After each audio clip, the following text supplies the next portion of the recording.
I Real wouldn't do quick, that. I don't care. I never care in an argument when you say I personally, because clearly our Sure. life situations are very far Right, but we've been removed doing from each anecdotes for other. the last little while. I get anecdotes too. Come on.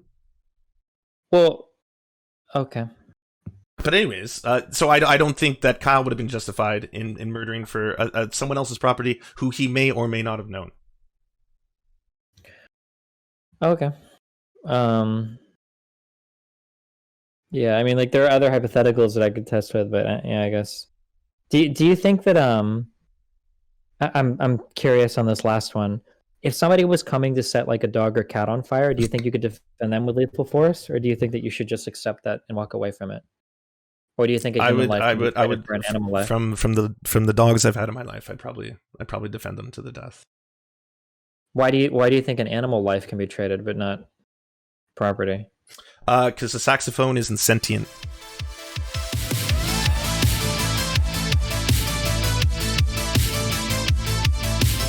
And he's the good part that's trying to help me not be a bad guy. Okay. Okay. Okay, I'm engaging you in a good faith, high octane, high IQ argument where Nice. I'm going to be careful with what I say and I'm going to be very patient. Okay? Let's go. You don't you don't have to afford me any special courtesies. I wanna have the worst of it. You can give me this. You The can worst of give it me the Super is Saiyan on to me. Twitter. Okay. Yeah, I All know. right. I saw it. Okay. So, all right. What do you okay? What do you got? Where are you at right now? On the Where am I Kenosha at? thing. On the Kenosha thing. Hit me up. What do we got? Well, what do you want the jumping off point to be? Do you want to start talking about how I think he was morally or not morally justified in what he did? It wasn't even an argument that I was entertaining before this whole rabbit hole started, to be honest. Yeah. Well, what were you? What parts were you at? And I'll meet you where you're at. Yeah, and then I'll see if we need to back up anymore. Okay, so we had a kid who crossed state lines. I understand that it was only about a 10-minute drive, but still crossed state lines with a firearm that he was not legally allowed to possess. He entered an area to protect someone else's property. His official, the deposition of his lawyer, well, sorry, not deposition, but the statement of his lawyer says that he had received, or they had received, a call for help, whether that be through an internet Facebook post or an actual phone call. It's not stipulated. He then decided to go across state lines and defend that property. And then the footage, from what anyone can tell from the blurry footage, is that there was a gunshot fired. He then fired a gunshot. He killed a person. He got on the phone and said, "Hey, I've shot someone." And then other people saw him and started to chase after him. And they were trying to grab his weapon and hit him in the, I don't know, shoulder with a skateboard. And he shot two of them dead, and injured a third. That's pretty much my recap. Close enough. Yeah. Okay. Um. So where do we disagree there? Well, do you think based on the footage that we saw? So okay, well I'll state my position. Okay, here we go. My position is I believe that the first shooting I think was totally morally justified in terms of the kid felt threatened. The other guy was presenting a clear and present danger. I think it was fair for him to feel threatened. I feel like that shooting was in self-defense. Can I pause it? Can I pause it there? Yeah, go for it. Why? Just out of curiosity. Yeah. Okay. Yeah. Or we can go. Well, it's easier for me. I'm no, 100%. I agree. I'll just state my overall view, and then we can go point by point, sure. And then I think the next shootings were all in self-defense as well. Not too much more, but yeah. Okay. Okay. So yeah. So starting from the very first thing we see, it appears as though you have a kid that's running away. Seems to be holding an assault rifle. You have another guy that's chasing after him for some seconds.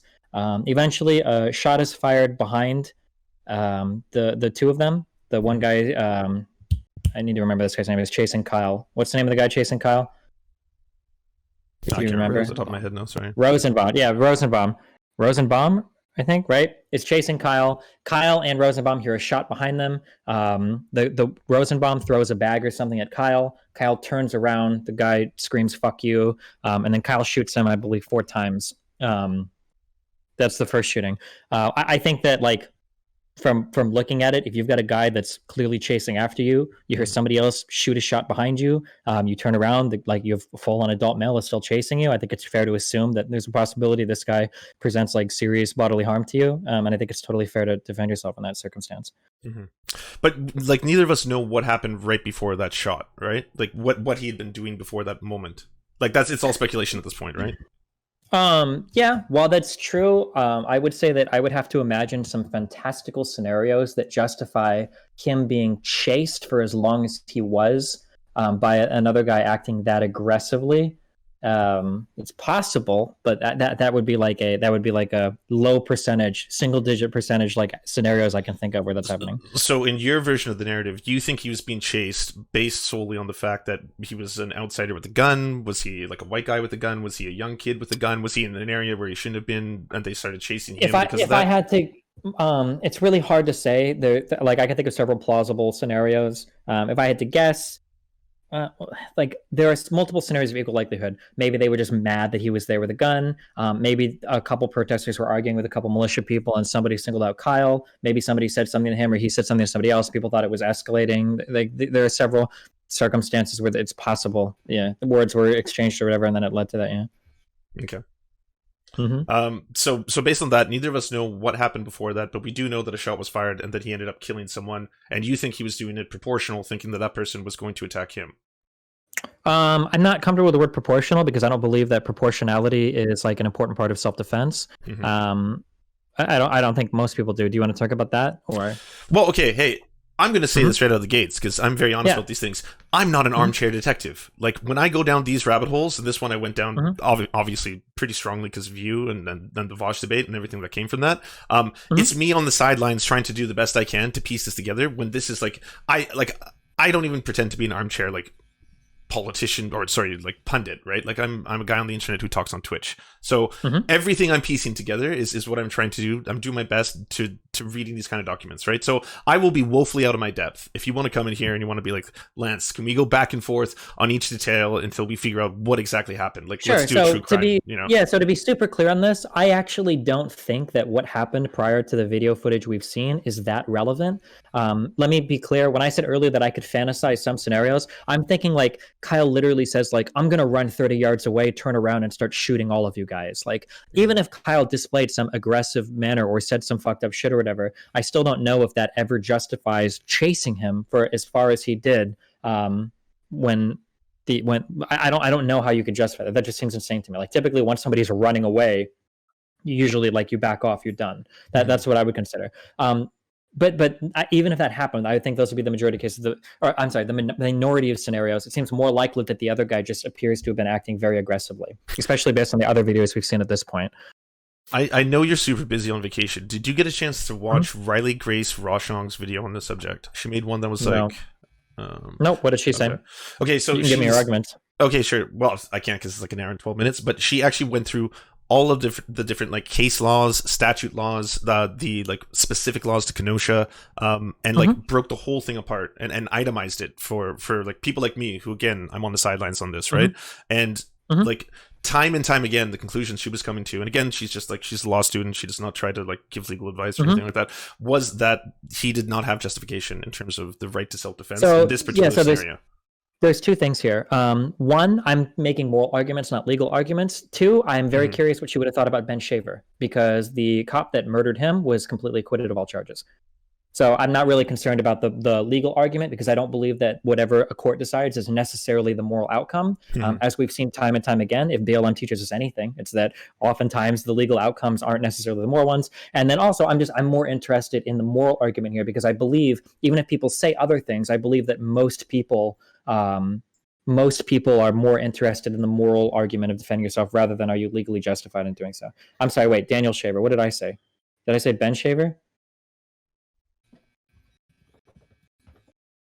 Okay, never mind. Sorry. Keep going. Okay, so when it comes down to it, you don't want to talk about the legal standpoint. You just want to talk about whether or not he was morally justified. Yeah, was he morally justified in defending himself? Okay. Yeah. Wait, did I say Ben Shapiro? I'm sorry. Keep going. People are saying dumbass shit in chat. Sorry, keep going. All right. But anyways, yeah, if you're just asking my opinion, because that's the basis of what you want to get at here, because I think you want to talk about property more than you want to talk about this, right? But if you're asking about yeah, go ahead. Yeah, and we'll go down that. But if you're asking about the basis of whether or not I think he was morally justified, I personally don't. Like I say no for a handful of reasons. One, I don't think he was defending property that belonged to him. If you're going to say, Lance, you own a mom and pop operation and you're standing in front of it because there's riders coming towards your like store and you want to defend your mom and your dad, either them or the property, that's one case. The other case being if you want to travel to somewhere else to defend a stranger's property, that to me is you're kind of defending like an ideology of property, right? Like the idea that all property is under assault within these communities, and I have to defend them because there was a lot of documentation. Okay, wait. So let's go through this right now. Do you Sure. think that it's ever valid that you might want to defend property in your community that either you or your family doesn't directly own? Under the threat of death. What do you mean by that? Like, do I think someone has a right to kill someone else over property that they don't own? Yeah. Okay, my answer is that would be no, I don't. So let's say, for instance, I'll throw out one historical example. Let me go through hypotheticals. Sure. Do you think that like the Korean communities that were defending their stores during the LA riots, do you think that they should have just let their communities be burned to the ground? No, but again, they were defending their stores, right? No, for a lot, the majority of those people there were like part of the Korean community. Not every single Korean there was like a property owner. Oh, so you're saying this as a collective. Yeah. So as a collective Korean community, they all had a right to shoot because they were forming a small militia, if you will, right? Like I guess it applies here, right? A militia, if you will. And so you're saying that applies to the same scenario where a kid drove, and I know that. No, I'm not even going that far. I'm just very, very, very simple, very direct. Do you think that like the Korean people during the LA race riots, that community was okay to step up and defend those stores, or should they have let them be burned to the ground? I don't think you can apply a yes or no answer to this. I think and I'm not trying to be Weasley, my answer to this would be it depends on a case-by-case basis. It depends. Like, if one guy was in a community that was, like, blocks away, barely knew anyone, and he showed up and he just wanted to, like, defend his favorite, like, I don't know, the store that was to his liking, that's different to me than someone who's like, I'm directly defending my mom-and-pop store, or my neighbor's mom-and-pop store, or my close relative's mom-and-pop store. Like, there can't be a one-size-fits-all answer to this. Okay, I'm not looking for a one-size-fits-all, so that's why I've got a very, very, very I'm not asking you to extrapolate to anything else or to make any absolute moral. I'm just saying in this particular case, if there is a community of people who feel threatened, do you think that they have a right to band together as a community to defend their property against other people that would have that property destroyed? And that I'm using the Koreans during the LA race riots that camped on top of their roofs with rifles to threaten people that would attack their property. Yeah, I would say it would be case specific. Okay, in this case, would you say that that's a morally justifiable position if they were to kill somebody that would come to set their stores ablaze? So in your specific case, I don't know every single situation involving that, right? Like during the Korean riots, can you paint it for me? Was there an instance where one person knew, like, was it a one block environment? Like Rodney King or whatever. There were a whole bunch of people rioting. LA. No, I know the history of the LA riots. I'm asking you. You're asking specifically about the Korean stores, right? So I want to know. Yeah. In these Korean stores. So like basically, a few Koreans, they own some stores. They put out like a call to their community, like, guys, shit is getting crazy. We really don't want our businesses burned to the ground. These are family-owned businesses. Like, this is our life's work. Like, can you guys please, like, grab a few guns, go to whatever's house, like, show up. Let's like defend our property to make sure that people don't come and like destroy our shit because this is all we have. Sure.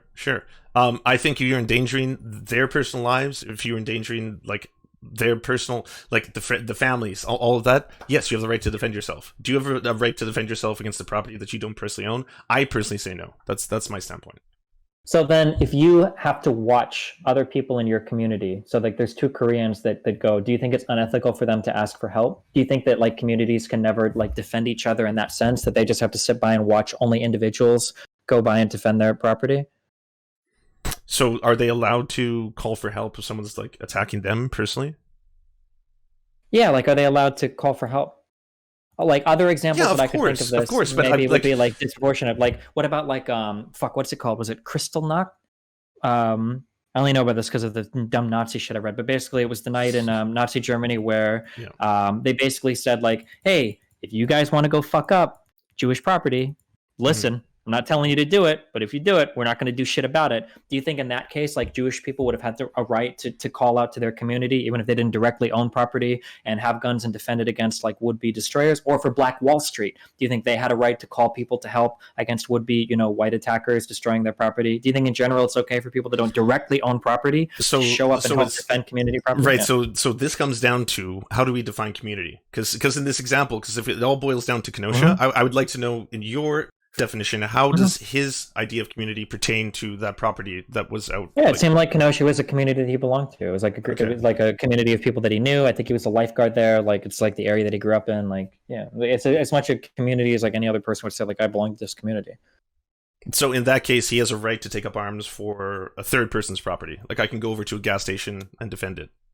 Yeah, but it's like yeah, that's part of the community. I mean, I would argue that you could actually go further than that, but we're not at that level.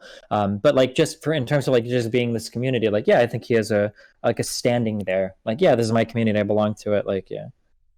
What makes that community? Just out of curiosity. I mean, like it gets hard to specifically define, but I would imagine that's like some group of people that you probably are familiar with, that you see on a daily basis, that you've grown up with, that you know, like, oh yeah, like I know the guy that owns that gas station. I know like his daughter. I know the family that runs this area. Like, oh yeah, like I've been on that street a ton. We know these people. Like it's probably like the people that you grew up around and like are closely associated with and affiliated with growing up. Yeah. If it turned out that he didn't actually know any of these individuals, because we don't know, you and me don't know, but it turns out he doesn't know any of them. He was just going there for the idea of policing another community. Would you still stick to that argument? Would you still say that was in like the We're proper way not of at behaving? that. We're not at But that I know level. I'm asking you hypotheticals, I right? would. Yeah, I would. Okay. But I want to see if I can get you on this first one. For not get you, Sure. but I'm just curious if you'd agree Yeah, on this yeah, very yeah. first level first. Yeah. Sure. Like so yeah so like because so like he worked as a lifeguard in Kenosha. Like it's like a community that was pretty close by. To use an example of my own life, I grew up like in Omaha, Nebraska, and Mhm. there's a city in Iowa. It's like 20 minutes away. It's Council Bluffs, but I wouldn't say that these are like totally separate, completely separate areas. Like you can live like 15-20 minutes away from an area and like kind of grow up next to each other and be affiliated with communities. Like that's totally possible. Sometimes to like city people, like living 15 miles away or 10 miles away, that seems like a world apart. But in rural communities, like it's not necessarily like that crazy to imagine that like 15 minutes away is like a community that you grew up in. But yeah. Okay. But sorry, Mm-hmm. you were talking about Nebraska because you want to bring in the fact that like I understand. I'm thinking, and I don't want to like steelman you here, but I'm thinking Mm-hmm. you think the idea that I'm talking about property in this respect, that I don't think someone should die trying to defend a television or a car radio or something like that. That comes from kind of like a privileged position where I can afford to buy another TV. Like my TV is not my entire life, you know. Like Well, if no, I need to, I want to make sure I'm drawing a careful distinction between like, should you do something that maximizes your threat versus like, are you morally justified for it? Like, for instance, if I thought that if I was in the process of getting raped, I would probably let it happen. But if somebody wanted to fight back and try to kill their rapist, I think they're morally justified in doing so, even if that's probably not like the smartest decision, right? Like, but those are two totally separate things, and I don't want to get into the like, should you to maximize your life? We could talk about that. I'm just talking about like, are you morally justified in doing it? Like, do you have moral standing there? Does that make sense? Of course, Yeah. but Okay. again, that's why my answer to that is it depends on the case. Like, like in terms of the Well, law, yeah, that's the but way the law looks at it. In terms wait, of my yeah. So moral judgment, I don't want to talk about. Yeah, I don't want to talk about the law. I'm just saying that in this case, where he sees the community of Kenosha, he feels like he belongs to the community. If he sees that his community is being torched and business is being destroyed, and somebody puts out a call like, "Hey, there's anybody that just wants to have like a small show of force so that people go in another neighborhood or whatever, like, could you please come by and help or whatever?" If he responded to that call, do you think that he has like moral standing to be there? well, no, because like it's not his community. You're painting the Wait, idea wait, that who are you to say that? Huh. well, exactly that comes from both of us, right? Like you're Well, no, saying, he was literally a lifeguard there. It seems to me that like that seemed to be his community. Like he had like roots in that community. I think that there were like literally like Snapchat stories earlier of him like scrubbing like graffiti off of walls and shit in that area and whatnot. Like he was, yeah. Like there was footage of that too, and like him going Yeah. around being a medic. I saw the entire string of the New York Times article that you posted. There was also in those same videos, by the way, there was clips of him walking up to other members saying, "Hey, by the way, do you guys need medical attention?" And then they would respond with, "I remember you. You were the one who was like pointing the gun at us." Like I wanted to play that clip as well. But I don't think that he's completely innocent. Like the idea that like that's a strange narrative to me to think that there was this. I'm kid. not asking. Yeah. So again, I'm trying. This is what I'm trying to. So like when you say he's not completely innocent, I think that there are. I hate to use the rape example, but there are women that get raped that aren't completely innocent. But that doesn't mean that they should have been raped, and they have no moral standing to oppose that. Right? It's possible that he made decisions that were poor, and it's possible that he even did things that were immoral potentially. But that doesn't mean that he should have submitted himself to attackers. That's why I'm trying to keep all of these things like completely disaggregated and be like very specific and very particular with exactly what I'm talking about. So my to refocus, my very specific Sure. question is if he did feel, I'm not saying like, oh well, he wasn't part of it. I'm saying if he did feel like he was part of that community, Sure. do you think that it's okay for him to respond to a call for help to defend somebody else's property? To defend, yes, not with lethal. basically. Well, I don't think he has a right to kill people for other people's property. Could So- I jump in? for Sure, 2 yeah, sorry. seconds, maybe. Go for it. So, like, I think we can set aside the community thing, maybe. So what Destiny is saying is that rural communities are probably going to look at that word very differently, and you may be surprised at how widespread their idea of what a community is compared to your own. And it's easy to see like similarities and people you love and all those sorts of things across a pretty wide area. Like even where I live in California, if I lived in Northern California for a time and I had some connection to that place, even if it's hundreds or thousands of miles away, if I went there and defended that, I think you could call that a community. I think what we really want to focus on is this like defense of property thing, because also he didn't kill somebody in defense of a building. He killed someone in defense of his personhood. The attacker wasn't just breaking windows on a building and he shot and killed them and that was the only thing he was doing. He shot and killed somebody that was charging after him, which is why... Well, we don't know that yet, right? Like, the earliest point of the footage we know is that there was a gunshot first, and then he fired a gunshot, right? We don't know what was happening before that, though. What led up to that? That's a huge if. If we don't know that, then we can't... At the same time, we can't talk about this community idea or the justifications for him being there, right? Because we also don't have the answers to that. So we kind of have to limit ourselves to like what we saw. Well, sure. So if we ignore the community aspect altogether, then I would posit that I don't think it was appropriate for him to enter that area with a gun, like an open brandished gun, especially if you aren't even allowed to own that gun.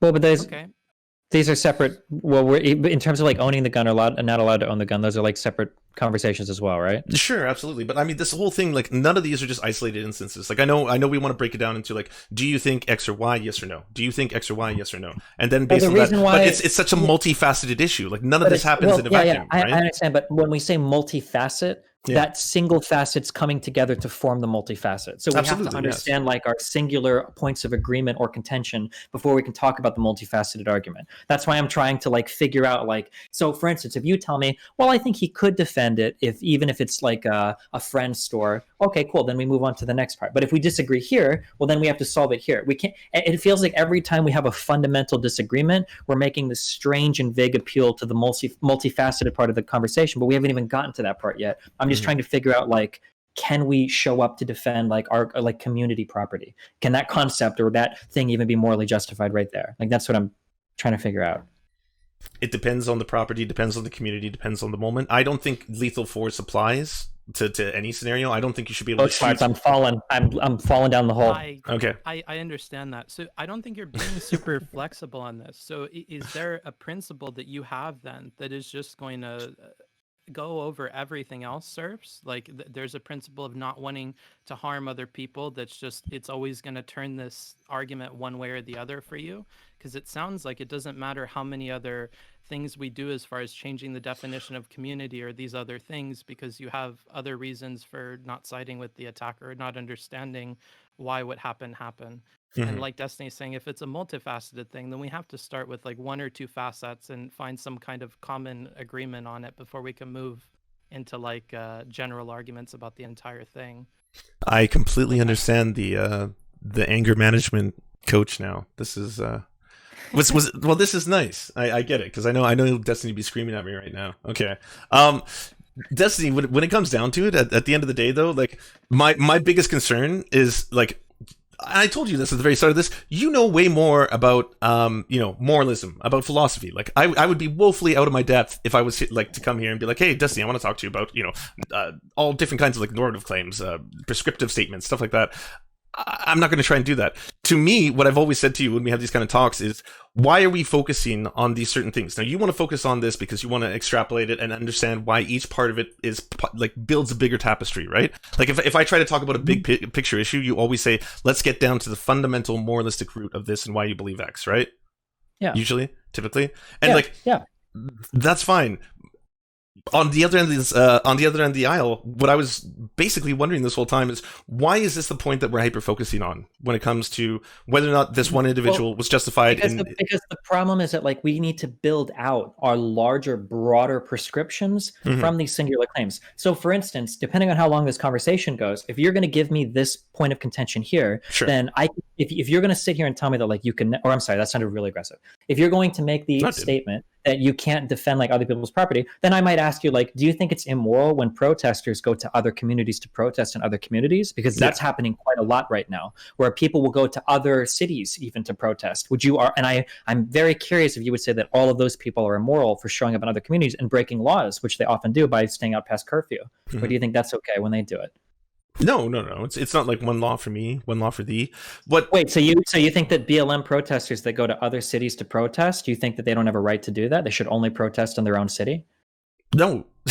That's not what I was saying at all. I mean, you have a right to protest. They absolutely do. They don't have a right to go there and kill people. That's different. They don't have a right to go there and defend other people's property and shoot them in the process. Okay, wait. Yeah, so now it sounds like your problem isn't going to other communities. It sounds like your problem is just like doing this action, period. That even if he was defending murdering people for property? Country, Yeah, I do have a problem with murdering people for property. And again, it becomes case specific because you were talking to me about whether or not it's you defending your own property. Are you defending your community's property? Okay, yeah, okay. I'm sorry, I'm not trying to cut you off. Okay, I'm sorry. But when you say, so all of those things that you just said don't matter. It doesn't matter if it's your own property or not. You just said that it's bad to murder people for defending property, period.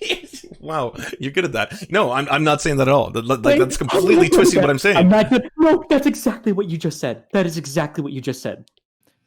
So he's saying that there is some metric for figuring that out. Yes, thank you. Not going to define in any concrete way. So he's just going to say it's going to be a case by case no matter what. And that these well, hold on. So I'm going to be more fair to you at the end. No, I know. So like when we're talking about taking the life away from somebody else, wouldn't you say, Serfs, that that's a big enough decision that like creating any kind of moral framework for understanding the way you would behave is kind of like foolhardy? I would say, we're talking about like moral relativism, right? Like that's why I'm saying this. They can't apply to every single scenario. Like every single one has to be different. There's going to be so many different factors that come into play. While talking about this specific one. And so he's trying to break this down into different components. Like, okay, wait, is his problem the community component? Is his problem the defending property component? Is his problem it's all of the above. Well, it's all of the above though. And you want to tell me again, Lance, is there scenarios in which you should be able to go to other communities and join protests? Yes, you should. Yeah. Going to another community and protesting is different though. It's different than going to another area. Sorry? So beyond the shooting people thing, we're not saying that when you say that that's justifying then shootings because we justify going to other communities for protests. What we're trying to do is pin down the idea that like the way that people perceive communities can be pretty broad and that you can travel to other places to protest because you identify them as your community, even if they're about as far as the Kenosha shooter was from this place. So we're just trying to nail that part down first to at least understand that he did think that was his community and it's reasonable to think that, right? Because we can see the same thing with BLM protesters traveling to wherever they can do their protests. Mm-hmm. Yeah, no, I think it's fair for him to want to travel to another area of the U.S. I've never once denied that. That's completely fine for him to do and that. identifying it as your community, right?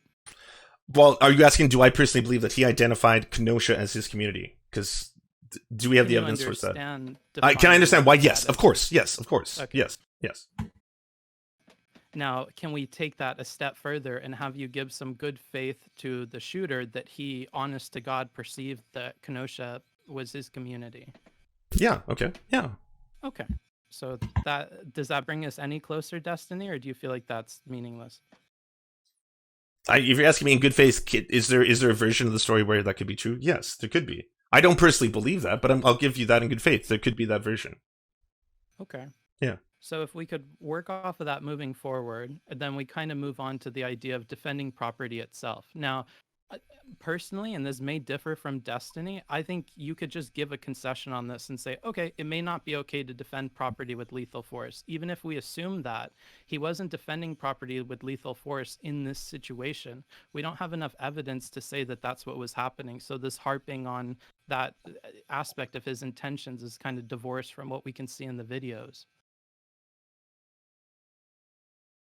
Would you agree with that, Serfs, or?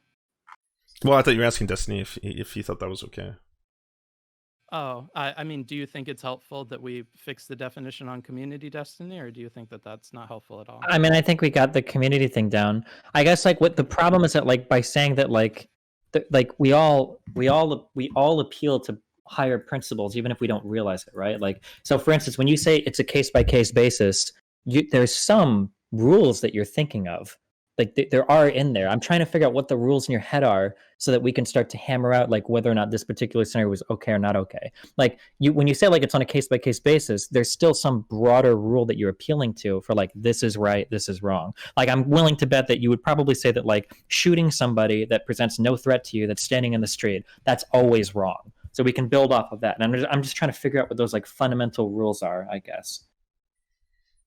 Sure. So yeah, we could start with: can you defend yourself against like harm that'll cause you bodily harm to the point of death and or personal injury? Yes, you can. I'm for that. Can you Okay, defend? yeah. So if you were defending your home or your house and you feel that the people attacking you are about to again harm you to the point of death, yes, you can defend yourself. Oh yeah, okay, cool. Okay. Well then, okay, so I feel like we already went over this then, but I guess to retread old ground, do you feel like you have a right to defend your property? Let's say that you have a family-owned business, your great-great-grandfather. To a degree. Oh yeah, go ahead. What does that mean, to a degree? Well, is someone coming up to me and saying, "Hey, by the way, I'm going to break into the store"? So, okay, this is never how it's going to play out. I understand that it's never going to play out like this. This is going to sound cartoonish. But if someone came up to me, I'll give you a scenario. You're sitting on top of your roof with a long rifle, and you see five people approaching your building, and they're holding Molotov cocktails, and you say, "Hey, stop, don't come any closer. You're past my property already. If you come any closer, I'm going to shoot you." Okay, so in this version, the Molotov cocktails, if they hit the house, could burn me alive. So yeah, I'm defending my life at that point. Or I'm defending my life. No, not your house. This is your business. It's just your business that you own. Mm-hmm. So you're on top of the roof of your business. Yeah, with my rifle. They've got people are approaching it. Yeah, and they're ready to throw it and torch your business. Do you think you have a right to shoot those people? Yeah. Okay, but in this thought scenario, I think my life is in danger. So yes, I would defend it. You want to get to the root of it. You want to get to property, right? So I know. Let's say that there is a helicopter that's flying behind you, and you can jump on it at any point in time, and the helicopter will fly you away. Sure. It's the Men in Black one, but they don't have any guns on the helicopter. Nice. But there's a helicopter that you can fly away. Okay, so the helicopter's back there.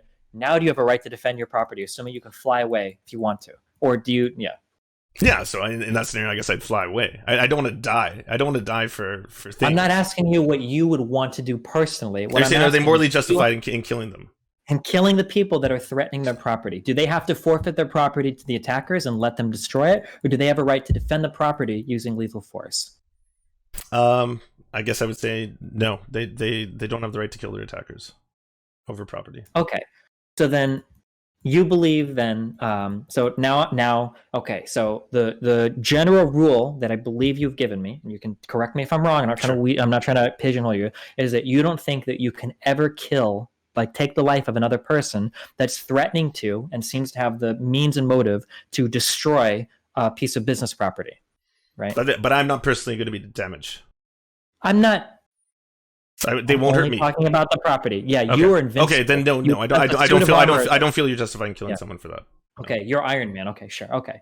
Now, so then historically, I'm going to ask then, in the case of like the LA riots, or in the case of like Black Wall Street, would you argue that people that were defending their property there with lethal force, they were morally in the wrong, that they should have backed away and just ceded that to rioters?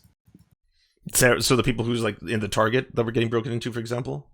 No, I'm not talking about the Target. I'm talking about the Koreans that own their own businesses, or I'm talking about the African Americans that ran businesses on Black Wall Street. The single largest destruction of Black property in U.S. history. Should these people, if they have the opportunity and means to defend their property, should they back off and let rioters destroy it and not defend it using lethal force? If defending it would mean killing the attackers. Or endangering their own lives. Sure. Okay. Even if they could, then no, they can't defend their property. This isn't a trap. They can defend it. I just don't think to lethal force. I don't think you should kill another human being over an item. That's kind of my thing. Yeah. Okay. And that's what I'm saying is he has that principle. So that's going to jump over any other logical thing or anything else, because that seems to be like a base to like judging the outcome of the situation. Like, okay, but was there a way for me to get out without being harmed? Or like without dying? Like if that's the case, if that option is on the table, then I wouldn't take the option that would involve killing somebody, because he's drawn a line there, right, Serfs? Or yeah, no, that's fair. That's really fair. Okay. So then if we can move this away from the idea of the property defense at all, and we just cut this to like, well, if that dude threatened Kyle's life and Kyle thought that it was reasonable that dude could get the gun away from him, do you think it was reasonable for Kyle to respond by shooting him? So we're gonna take out all the rest of the scenario. We're not gonna say that Sure. he crossed state lines, had a gun. Yeah, of course. If someone is about to kill you, you have a right to defend yourself against that. Yes. And based on the video, if we set aside any other information we have about his intentions or anything else, given that that dude was running at him and he seemed to be retreating as much as he could, and then he turned around against this guy and then fired on him, wouldn't you agree that it's reasonable he thought, if this dude gets the gun from me, this is going to be like a situation where my life could be in danger? Could you see how you could think that? I can see how you could think that. Yeah. I've said that from the start. Like when he's being attacked by those two individuals, like I think they're grabbing his gun to disarm him, but he probably thought at that moment in time his life is threatened. But I think he's foregoed all of that morality when he entered, again, a separate area with a firearm, brandishing it, crossing state lines, all that kind of stuff. Like he put himself in that environment to cause harm or potentially cause harm. Can I test that argument with some extreme hypotheticals? Do you think that if we're on the rape train tonight, boys, okay? Do you think that if a woman goes to a party where there are like guys that she knows like might have like a proclivity for sexual assault, that if she goes there and she takes a gun with her, do you think that she is like provoking like some sort of like deadly action by doing that, and that she's kind of morally responsible for killing any man that tries to like assault her? So is she brandishing the gun and saying no one can enter the party, or she'll shoot them? No, she's brandishing the gun and saying no one can enter my vagina or I'll shoot you. And then they try to assault her. Yeah. Yeah, she can shoot them. But why, again, so for that scenario okay to be comparable, because you're making a scenario, you want to do these extreme analogies and you want to turn them into rape analogies, that's fine. But if you want to do that, you should actually add the qualifiers that make this pertinent, right? So she should be standing, brandishing the weapon in front of the party, saying, you can't enter, I'm protecting this, it's my party. That would add more characterization. But no, because the party could be the streets. Right, you can walk in the streets, and the party and the gas station that these people were standing next to would be the equivalent to like her body. Right, this is like the area that she is defending, that she probably has a right to defend. Right, I would argue Kyle probably has a right to defend whatever property that is you're not supposed to be next to because it's trespassing or whatever. So that would be like the analogy. Yeah, but like, I don't know. Okay, so basically what this is you want to get a gotcha on a rape analogy, because obviously it's just one of two bad scenarios. Lance is going to stand here and he's going to say, well, yeah, I'm actually totally fine with that. You're going to be like, well, yeah, that's disgusting, shame on you. Or you're going to be like, well, yeah, so I see you see things the same way as me, if you understand it from this other viewpoint, right? Well, but that's because I think people have a right to defend themselves. And I don't think you think people have a right to themselves over property. So in that case, are you implying the property is her? So we've moved off of property. We're just talking about self-defense. I don't think that you make. But I agree with you on self-defense. I have from the start. I agree with you on self-defense. You're saying making some poor decisions prior to being in a self-defense scenario invalidates your ability to defend yourself. So, for instance, Kyle crossing state lines with a firearm or whatever, whether legal or illegal, I'm still not sure if he did or not. But let's say that he did that, then now all of a sudden anybody can aggress on his life, and if he defends himself, well, that's still his fault because he put himself in that situation. Not that Not that so all of a sudden anyone has a right to aggress on his life, but that he has put himself in harm's way. So he's foregoing, like, I think even under the legal stature of that area, fine, moral. Yeah, I don't think he's morally justified in self-defense if he's putting himself into that environment where he's actively going to be like. Did he point a gun at someone? Did he say get out of the way? Did he say stop shooting? We don't have any evidence of any of that. We have no idea. Right? So if someone is charging at you, but again, if you want to get down to the root, what I think you're like, Lance, if someone charges at me, do I have a right to shoot them? Yes, you do. Okay, but you're making it sound like, well, it depends on if you put yourself in an area that you shouldn't have been in, then you don't have, like, even if you're not aggressing on anybody. Because all the arguments that you're making, to turn it back to the woman example, is like, well, what was she wearing? Well, okay, well, party? Like, why did she do that? Like, okay, so I got this. Okay, so in that case, wouldn't both people be justified? Wouldn't the person be justified who was going to attack him because he thought he was about to be attacked, and then the person who he's attacking has a justification to shoot him as well because they both thought they were about to attack each other?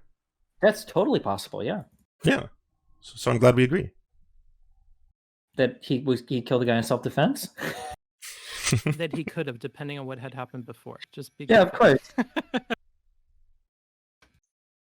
Yeah, I mean, both people, especially in the second and third and fourth shooting, I think, like in that case, everybody could have theoretically been justified if the second and third person thought that the first killing was like unlawful, or the guy was just murdering people. Sure. Can I ask something?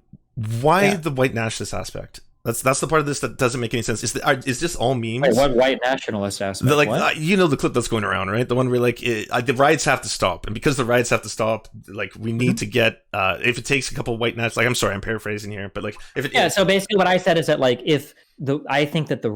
so personally, I think the only way Trump wins the election is through riots like this. And I think that we are way, way, way past the time where rioting. I don't think rioting against businesses was ever acceptable. And we're way past the time where it's still going on. And it is just so unbelievably fucking horrible and disgusting that there are people that actually unironically defend rioting against private businesses. It's crazy to me. And that if the police can't stop it, and if we don't want the feds to come in and stop it, then if white militiamen want to gather up in neighborhoods and like defend property or businesses or whatever, and that keeps people from blowing shit up, then fine, then so be it. If that's what it takes to stop it, then sure. But don't you think that is adding way more gasoline to the fire? Like if they've got I think that the fire is already lit, and the protesters, not the protesters, the rioters are already adding gasoline. If this is what it takes to stop it, then so be it. But you don't genuinely believe that could stop it. Like, you have to understand that that's just going to be more instigation. Like, if all of a sudden there's all this racially charged antagonism taking place, if we send in militias and especially white nationalists, like, you know, full on.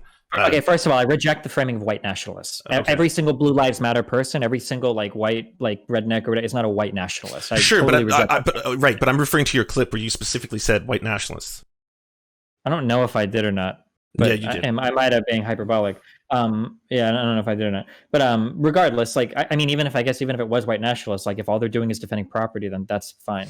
But that's the thing, right? Like, every single person in my chat is it's great. Hold on, real quick. Almost every single person in my chat is saying I did not say white nationalists. Okay, fair enough. Yeah, okay, yeah. They generally don't support white nationalists, but I said rednecks. Okay. Which I'm not white. I have not said you support white nationalists, but I'm saying this clip... Hold on, wait, you literally just said that I said that I support white nationalists coming in to defend communities. That's what you said. Yeah, I said you said it in that clip. Whether or not you believe that. I asked you, I said, are you memeing too close to the sun? I don't genuinely think that you believe that Wakanda meme is in good taste, right? Like you did that. You're doing this as bait, right? Like it's part of it, right? No, nothing that I said was bait. If militia people want to gather and defend property, especially against rioters, I 100% support them doing that if they want to do that. And it doesn't matter what the militia are. They could be like 3%ers. Yeah, I mean, why should it matter? Yeah, it doesn't matter. Of course, they can do it. Well, because each militia, they're not all the same, right? Some have a lot different goals. But as long as all they're doing is defending property, they could literally be Nazis. I don't care. There's a hot clip, I guess, for you. But yeah, I don't care. As long as all they're doing is lawful, like defending property, I don't care what their ideology or whatever is. Okay, well then, don't you think then? Because you probably want the same thing as me, right? You don't want there to be riots anymore. You don't want there to be violence and destruction. Of course, fine. If we don't want the same thing, sending Nazis in there isn't going to solve that. That's going to make it infinitely worse. Like that is going to make things so much more dangerous to have armed Nazis on the streets in during like Black Lives Matter protests. Maybe it'll discourage people from going down. I mean, like I'm pretty sure that there have been like clips of people that have guns out in certain areas where protesters are going in other directions because they don't want to like intermingle with people that are standing outside with rifles. Like I've seen like multiple videos that happen. But hold on, I think this is bad faith. I got to throw a yellow flag in here. What he's saying, I think, is an easy give that you can understand that, like, if specifically as Serfs is saying it, which was a mischaracterization of you anyways, but we'll set that aside. If what Serf's saying is true, that we marched in a bunch of Nazis with guns, you can agree that, like, the reasonable person would assume that would make the situation worse. Yeah, well, if I do that give, yeah, I guess. I'm sorry. To clarify, the vast majority... Yeah, well, I should say this because lefties think that 99% of white people are Nazis in America anyway, I guess. Yeah, obviously marching in a bunch of Nazis... the fact that you characterize like these people as white nationalists or whatever is kind of strange. Or no, I guess if you said that I said they were white nationalists, which I didn't, but I understand. I don't think the majority of them are Nazis. I just think that like if people around like communities and rural communities want to gather and defend their property, I think that that's fine. And I think that there's probably something to be said for like a lot of armed people standing around property are probably not going to conflict a lot with rioters. I wouldn't imagine that would happen. I'm just curious how that makes things better though. Like how sending well, the idea would be hopefully that people don't go riot in those areas, that like people stop. But that's not how these things play out historically, right? Like it just exacerbates it. Like Didn't the Koreans protect their property in the areas that they were? Like, don't we have a lot of videos of like when there are people that stand in front of buildings with like guns? They like to say that this doesn't work. Doesn't this say like, well, every single private security in the world like doesn't work? Why do we have bouncers outside of bars? Why do we have any like armed people anywhere ever? Like, I mean, it probably works to some extent. Yeah. Like, right. So, okay. So most of these protests, when they popped off, what was the catalyst that made them happen? Like almost universally for the past 5 months, actually. For the past 5 months, it's like usually it's like people getting killed by cops. Yeah. And then so the protests, obviously, they start out as a demand. They're like, it's not just it's not you know, someone gets killed by the police and then the next day there's like, you know, riots and stuff. They start usually as movements, right? And then those movements grow, and the demands of those movements aren't met. But the underlying problems still exist, and they still keep getting exacerbated. And I mean, we live in a time now where everyone's fucking afraid, right? I mean, you're in the United States, and like 185,000 people are dying. Most of them are disproportionately black, indigenous, poor, old. On top of everything else, none of what you've said so far justifies destroying privately owned businesses. I've never said it did, and I'm not someone on here who goes on the streams and says, "Hey, by the way, go out there and riot." I've never once said that. Like, I'm just saying, if you are looking ultimately for something that'll solve these problems, shouldn't we be addressing the problems themselves rather than talking about the individuals, such as the Kenosha shooter, and whether or not he's justified in killing people? Wait, like the bigger picture. Why do we only assume we can have one conversation at a time? I don't, but I'm saying right now we can talk about how the conditions of these communities haven't been met yet. To be fair, we haven't even had a legislative session yet. Okay, so we can talk about like how these conditions haven't been met yet. We haven't gotten like met yet. We haven't gotten concessions from legislators yet. Like, we can have that conversation, and we can also simultaneously say like, hey, rioting is not only bad optics, it's just a shitty thing to do, and we need to not have this happening, and we need to absolutely disavow it. We need to absolutely not support it, and we can't let people trap us into saying that if you don't support the rioters, you don't support the protest or BLM. That's like when Republicans say if you don't support the military and U.S. foreign policy, you don't support the troops. I think we should reject that wholeheartedly. I can support BLM and the protesters without supporting the rioters. Where are you hearing that? Like, who has told you that you can only support this if you support rioters? Well, a ton of people online are tweeting it constantly, are saying things that we have to, that if you even like support. To be fair, I guess maybe it could just be, but I'd have to like pull up like the massive engagements on the tweets. Wait, so actually, I'm curious then. But will you disavow all rioting right now? Will you tell me unequivocally that rioting against privately owned businesses is wrong? Yeah, of course. Oh, cool. Okay, well then at least we agree on that, I guess. Awesome. No, I've never once said, hey, I'm for the riots, but I have said I understand the riots in the sense that, like, if you're talking about an incredibly a group of Americans who have been just overwhelmingly fucked by society, whether it starts out from slavery all the way through Jim Crow, through redlining, not being able to accrue wealth, to just like the industrial prison complex, all these things, you get to a point now where life and everything is pushed them to the utter brink. Like, some of it is a cry for help. Like, some of it is definitely like, please fucking notice us. We have been, disproportionately affected by so many of these systems for so long that this shit is like, I don't think everyone goes into Target like, anarchy. I'm here to steal a television. Like, a lot of people are stealing things they probably needed, and a lot of other people were stealing things because they were like, I've been just so fucked over by every, way, shape, and form of society. Like, it's not just like, I condemn it. I say, don't do this. It's probably going to negatively impact your movement. But at the same time, I don't think they're doing it because they're all anarchists or they're all jokers or they all just want to see the world burn. I mean, I don't think I necessarily disagree with that, but I mean, like, I understand why people do a whole bunch of horrible shit, but I still condemn the horrible shit. Yeah. Did you have the same views about the Hong Kong protests, out of curiosity? Absolutely not. Oh, okay. Why is that?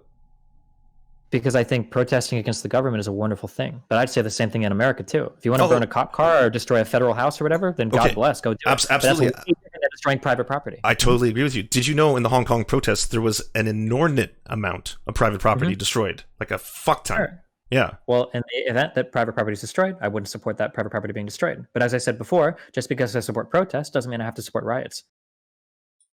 Yeah, okay, fair. Awesome. Also, I'm not sure if that's true. I'm actually, now I have to think about that. No. You're not sure whether you support that or whether or not it happened. The thing about like a lot of private property being destroyed, I read a lot of that on like super lefty subs that I'm pretty sure were like closet fucking China apologists. So I don't actually know if that was true or not. That's the only place I've seen that claim before. It's possible it's true. I don't like to make that concession when I know there are a bunch of tankies listening. Well, okay, here's the fucked up thing, Destiny, is that like I battle with the tankies as much as you do, maybe more sometimes. I feel, I don't know, maybe it's just because like they're a very loud, vocal group online. I'm totally fine with you exposing Caleb Mopin as a grifter, or Joshua for Congress as a grifter, because again, I think they are grifters. I think you expose them. The reason I take a huge problem with this is I don't understand why, you know, both of us with platforms, you with an immensely bigger one than me, why we're focusing on the Kenosha shooter and whether he's morally justified in what he does over the much larger issues. So this is the issue that I deal with, okay? Like when my community, and I understand everything is different. When my community has certain beliefs that bother me, I will go to war with my community to make sure that they resemble my beliefs, right? So over the course of this conversation, I'm curious, what percentage of your chat do you think supports rioting? Because so like I've had your chat up the whole time, and like I'm seeing things like, so this guy's like, what about businesses that materially support cops? Oh, you're doing that thing again. You're talking to me, Destiny, right? Like you spent the last conversation. No, I understand that I'm talking to you. But is there people who are going to support rioting in my audience? Probably. But do you think that it's going to be like a negligible part, or do you think it's going to be like a decent chunk of them are going to support riots? I think if they're reflecting my views, they probably don't support riots. No, I don't. I'll be honest. I don't know a lot of people who do support riots outside of maybe like some fringe lefties that you've been dealing with. But like, I don't know a lot of people who go on, turn the camera on, and are like, "Burn your city to the ground, comrades! Now we must achieve the one true unity." No one is saying that. Like, that's not a messaging coming out of the left. Oh my god! I feel like I literally saw. Was it an NBA player that literally tweeted "Burn it all down" when that Minnesota apartment building was being torched? The one under construction. Didn't he literally tweet out "Burn it all down"? Like exactly. Is a bad faith racist who is mad that Hassan has more viewers than him. Or was it a reporter? I don't know if it was what? Oh, sorry, what? Sorry, can you send it to me? Fuck, hold on. It was a really famous, because later on he was tweeting like, "Why are these rioters in my community? Get them out," or whatever. Oh, I just assumed it was an NBA player because he's got NBA in his name. Sorry, fuck. I don't know who plays NBA. Here, this tweet. I'm sending it to you. Can I play the video? Because I'm really curious why I fucked up on what you said, and I don't like misrepresenting someone. Okay, hold on one second. I want to hear it. The rioting needs to fucking stop. And if that means like white redneck fucking militia dudes out there mowing down dipshit protesters that think that they could torch buildings. Okay, so yeah, you said white redneck dipshit dudes mowing down protesters, then so be it. White protest. Wait. White redneck protesters mowing. So white redneck militias mowing down protesters. So be it. That's the quote. Wait. No. What was the last part? Read the whole thing. I'm never going to let anybody read this part. Of course. Yeah, play it and read the whole thing, okay? Okay, 1 second. I'm playing it. Dudes out there mowing down dipshit protesters that think that they could torch buildings at 10 p.m., then at this point, they have my fucking blessing. That think that they can torch buildings at 10 p.m., at this point, they have my fucking blessing. Thank you. Okay, thank you. Because torching buildings at 10 p.m. is a pretty important part of that statement. I don't think there's anything wrong with protesters. I don't think protesters should be killed. Okay, but in this case, you're like, you're kind of a class reductionist. You're kind of like the ultimate lefty in this respect, right? Because you're looking at possessions over everything. You're looking at the material condition, the people attaching themselves to these positions, and that being one of the reasons why it's justifiable if, say, white redneck militias came in to defend it. You do know that property rights is literally one of like the core tenets of liberalism, right? It is. I'm sorry. Hold on. I'm sorry. Very condescending. I didn't mean it, but like it's not condescending, dude. I'm used to you. Trust me. I'm okay. You don't need an anger counselor. When you tell me like private property, and the defense of that is that this is literally one of the most core tenets of liberalism. This might be one of the most liberalism ideas in the entirety of the history of liberalism, is defending private property, right? Like, mm-hmm. I think one of John Locke's first statements was like the right to own and defend property. Property is like the cornerstone or whatever of like, So I don't think that like saying that people have a right to defend their property, especially when that property is literally like can sometimes amount to their entire livelihoods, their family livelihoods. I guess to flip that on you, it's strange to me that so many socialists screech and cry about material conditions so much, but are so quick to say like, oh, it's just a business, it's just a building. I thought material conditions were really important. Like, would you ever say that to a homeless person? Like, it's just a house. Very, very good gotcha. No, I'm not trying to gotcha. I'm sorry, hold on. Real quick. Yeah. Okay, I have to explain this. I'm not trying to gotcha. So when I say, would you say to a homeless person, it's just a house? What I'm really saying is that statement is kind of ridiculous because material things aren't just objects. They're actually incredibly important to people. So for instance, having like a roof over your head, having food to eat, having clothing on you, these are all like material things. And material things are incredibly important. Sometimes material things are equal to life. So, for instance, during the coronavirus shutdowns, a lot of people can't work. That's having a massively horrible impact on their material conditions. The deterioration of these material conditions can lead to the deaths of people. It's absolutely possible. In fact, we would argue that the material conditions that exist today, as a result of the massive gap in wealth between wealthiest people and poorest people, is leading to the degradation of people's lives or to their actual deaths. So it seems strange to me that if we understand all of that, if we look at it through, if we employ our dialectical materialism, we look through things through a class analysis lens, and we can see how much the material conditions can affect the well-being of people's lives, that to understand all of that and then to say, oh, you think that lives are worth property? Well, I mean, to some extent, yeah. I mean, material conditions So if you told me, Lance, would it be okay for you to fend your life-saving medication that you need to take at the cost of like being attacked or perhaps dying? That's different than your saxophone, in my opinion. What about the business that you run that allows you to buy the life-saving medication? Yeah, so you can. I would defend my business if it. Well, okay. So does it sell the life-saving medication I have to need?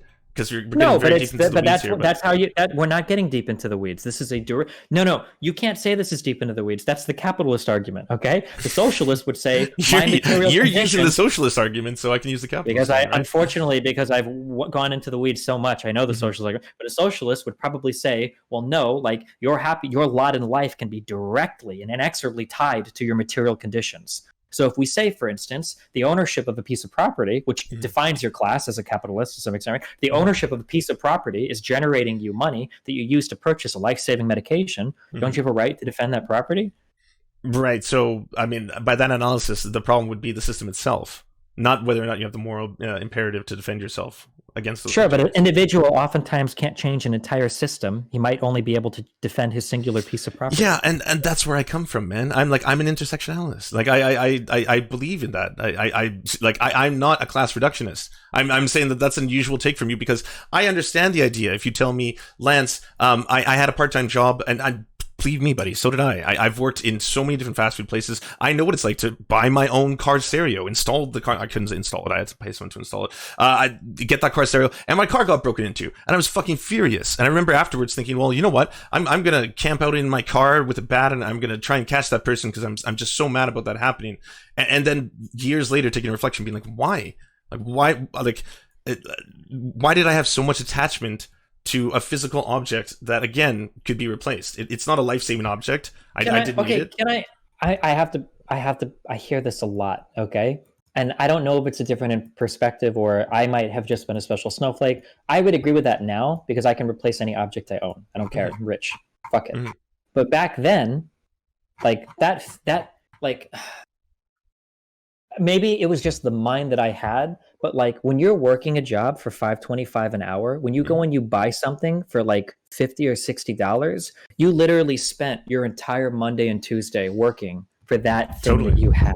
Like you're trading hours of your life in the most miserable working conditions that you will never get back to have some small little fucking thing that brings you happiness. Because when you live in those conditions, you're not going to school. You're never going back to school. You have nothing left to look forward to in your life. There's no vertical promotion. There's no horizontal promotion. You're completely fucked. So when you are spending the few hours of your life that you can enjoying whatever little pieces of property you've managed to save up for, because by the way, your expenses in life might be anywhere from 80 to 120% of the money that you make, right? If somebody steals your shit, like you're losing, it's not just a thing. Like that's a thing that you managed to acquire, that you traded like irreplaceable hours of the best years of your life for, that you will never get back. That's how I viewed it when people stole my stuff, when I was broke as fuck working, when I was 21 to buy the little few things in life that made me happy. I don't understand how you can say that they're just things and you can replace them. How do you know you'll ever replace them? So of those things, there's a. Oh, sorry, people keep my. I have to turn off my pop-ups for a second. Okay, sorry. Yeah, so if I lost, for example, my HD, that would be the biggest loss to me. Like, all my projects are on there, it would devastate me. But yes, I wouldn't probably shoot someone in order to keep that HD, because I could make it again. And yeah, I understand where you're coming from, in the sense that, like, that is the worst possible kind of loss when it is something that you have just worked day in, day out at a shitty minimum wage job, right? So I guess we would be on the same page, where we don't want them to have to lose those objects or possessions. And on top of which, I don't want them to be in a place where they are systematically struggling to earn that, like having to do the minimum wage, having to work that life. And that is what's happening on a much grander scale. Like that is the much bigger picture. We're hyper focusing on these small isolated examples and whether or not it's okay to defend property in this one instance. An individual can't fight against that. He can't do that. An individual doesn't. If the individual sees somebody stealing something from his car, he doesn't have the ability to say, we should change the whole system so this doesn't bother me so much. Could I jump in for 2 seconds maybe? Because like with the serfs, I get what you're saying.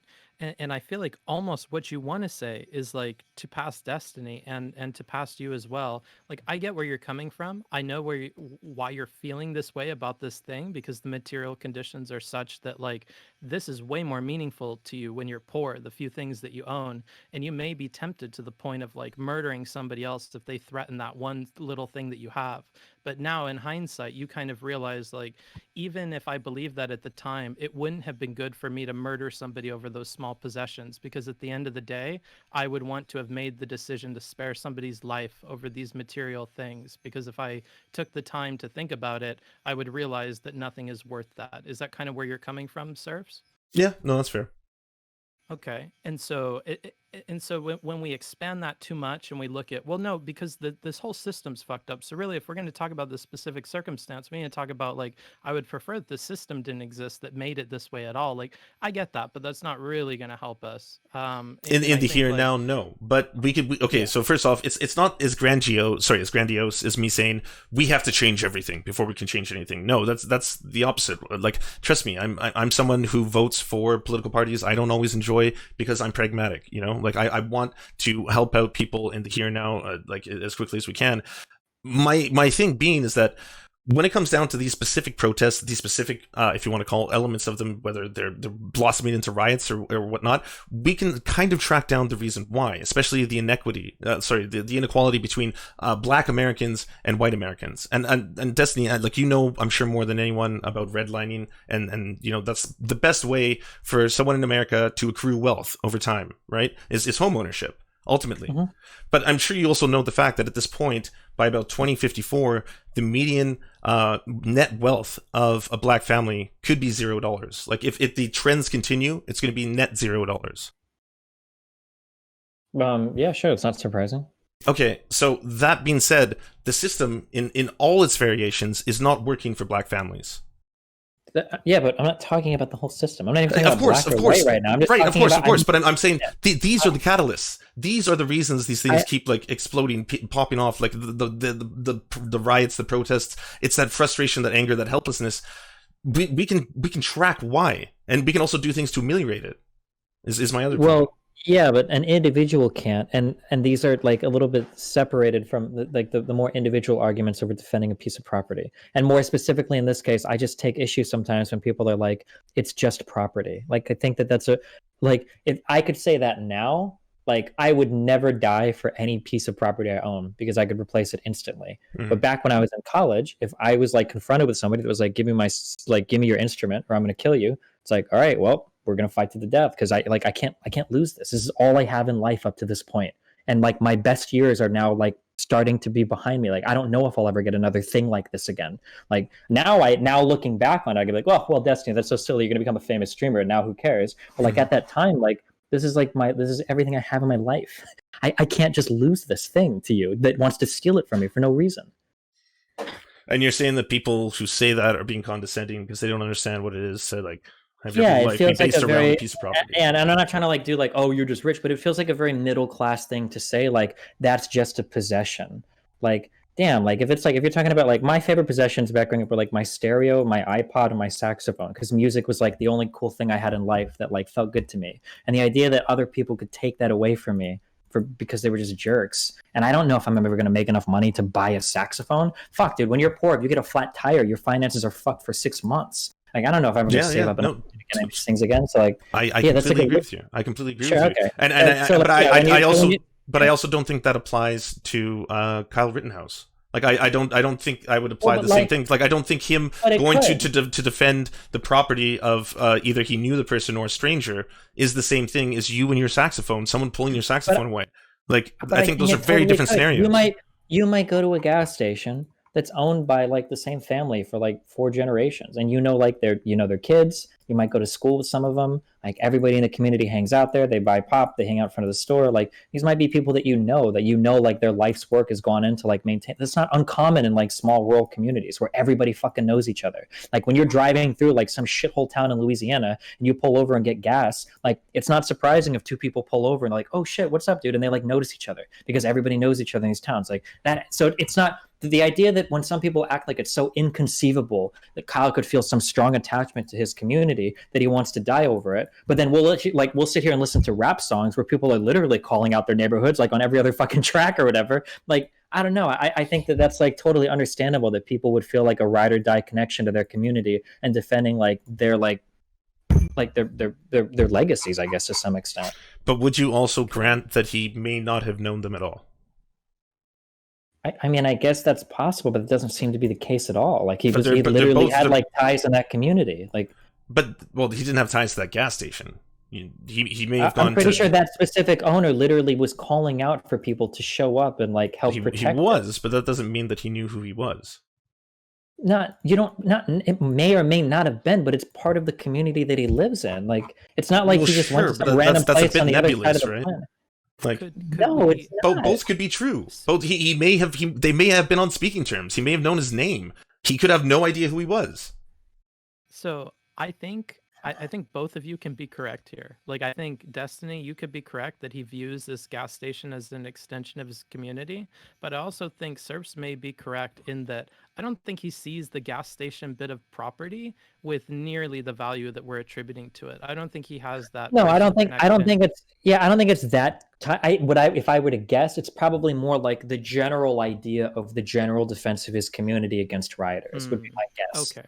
But I think making that specific probably helps the Serfs, because it seems silly to make the argument that like that. Yeah, it's possible that he might not have known that specific guy or that specific. But I think like the general defense of a community that he felt like he had roots in, I think that's an easily defensible idea. But yeah, sure. I don't know if he knew the specific gas station owner or whatever. Yeah.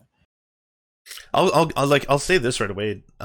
If someone is being condescending, and if that was what you were gathering from me, to try and tell someone who's poor, like, hey, you can't put value to your possessions, that's not my intent at all. And if that's what it came across as, like, yeah, I would apologize. That's not what I'm trying to say. I guess what I am trying to say is that, like, I don't think Kyle had any attachment to possessions. Like, I personally would not murder someone for like the record behind me. I wouldn't do that. I don't care. I never care in an argument when you say I personally, because clearly our life situations are very far right. But we've been doing anecdotes for the last little while. I get anecdotes too. Come on. Well, okay. But anyways, so I don't think that Kyle would have been justified in murdering for someone else's property who he may or may not have known. Okay. Yeah, I mean, like, there are other hypotheticals that I could test with, but yeah, I guess. Do you think that I'm curious on this last one.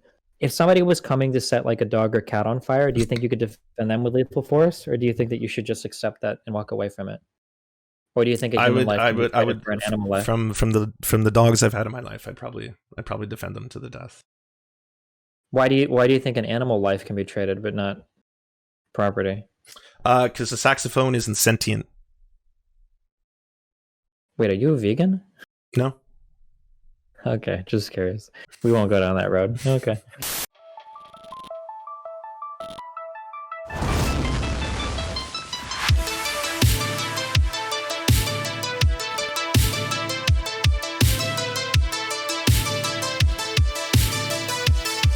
To our God, I'm Wrath. We pray at your altar of awesomeness. To our monarch, Thomas Bone, you are the light that guides our path. To our lords, Jeffrey Lamb, Steven, Ninetails Cosmic Fox, Hans Josephine, and Poppy Nelson, we bow meekly for your pleasure. To our Knights of the Round Table, Josh Mickelson, Dylan Bite, Alexander Thaler, Zach Christensen, Todd Buckingham, Todd Lajeunesse, Clement Chutzka, Sky Bear Games, Moss Beast, Political Puppy, Ali Menthol, Jimmy Big Nuts, Alan R., Andreas Chitoro, Good Poon Hates Cops, That's Solid Poon Man, and Bryn, we salute you. And to our many merchants and farmers, you have our undying love